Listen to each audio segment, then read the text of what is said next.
বুদ্ধিমান পাখি ও শিকারীর শিক্ষণীয় গল্প। একবার এক শিকারী ছোট্ট একটি পাখি ধরে ফেলল। পাখিটি খুব বুদ্ধিমান ছিল। পাখিটি শিকারীর খুব প্রশংসা করতে লাগলো যে, তুমি এত বড় শিকারী, জীবনে অনেক বাঘ মেরেছ, অনেক ভাল্লুক মেরেছ, এই করেছ সেই করেছ। আমি একটা ছোট্ট পাখি, আমার ওজন 100 গ্রামও না, আমাকে খেয়ে তুমি কি করবে? আমাকে খেলে তো তোমার পেটের একটা কোনাও ভরবে না। তার চেয়ে বরং আমাকে ছেড়ে দাও। তোমাকে এমন 3টি মূল্যবান বাণী শোনাব যা তোমার সারা জীবন কাজে লাগবে। এমনভাবে সে কথাবার্তা বলছিল যে শিকারীর মন গলে গেল। কারণ তেল পেতে সবাই পছন্দ করে, আরেকজনকে গলানোর সবচেয়ে সহজ উপায় হচ্ছে তেল। সে ভেবে দেখল, ঠিকই তো, এত ছোট পাখি খেয়ে কোনো লাভ নেই। তার চেয়ে শুনি পাখিটা কি বলতে চায়, হয়তো এতে আমার লাভ বেশি হবে।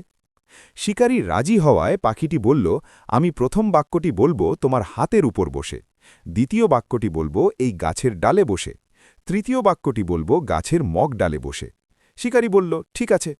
পাখি বলল, কখনো অলীক কল্পনা করো না, যা অবাস্তব সেটা কখনো বিশ্বাস করো না। শিকারী বলল, খুব ঠিক কথা, সত্যিই তাই, কখনো অবাস্তব কথায় বিশ্বাস করতে নেই। পাখি বলল, এবার আমাকে গাছের ডালে যেতে দাও, আমি দ্বিতীয় বাক্যটি বলবো। শিকারী ছেড়ে দিল।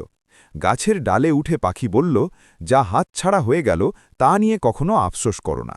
শিকারী বলল, এটাও ঠিক, যা আর আমার নেই তা নিয়ে আফসোস করা তো বোকামি। পাখি এবার মগ ডালে উঠল। শিকারী বলল, এবার তৃতীয় উপদেশটি বলো। পাখি বলল, তৃতীয়টি বলার আগে দেখে নি আগের দুটি উপদেশের শিক্ষা তোমার জীবনে কাজে লাগিয়েছ কিনা। পাখিটি বলল, আমার পেটে আছে 200 গ্রাম ওজনের একটি মুক্তো। শুনে শিকারী খুব আফসোস শুরু করল, হায় হায়, এ কি করলাম আমি, এভাবে হাতছাড়া করলাম ধনী হওয়ার এত সহজ সুযোগ। বলেই পাখিকে ধরার ব্যর্থ চেষ্টায় ওপরের দিকে লাফাতে লাগল। কিন্তু পাখি তো তখন মগ ডালে। সে হাসল, বলল, দেখ, আমি আগেই বলেছিলাম অবাস্তব কথা কখনো বিশ্বাস করো না।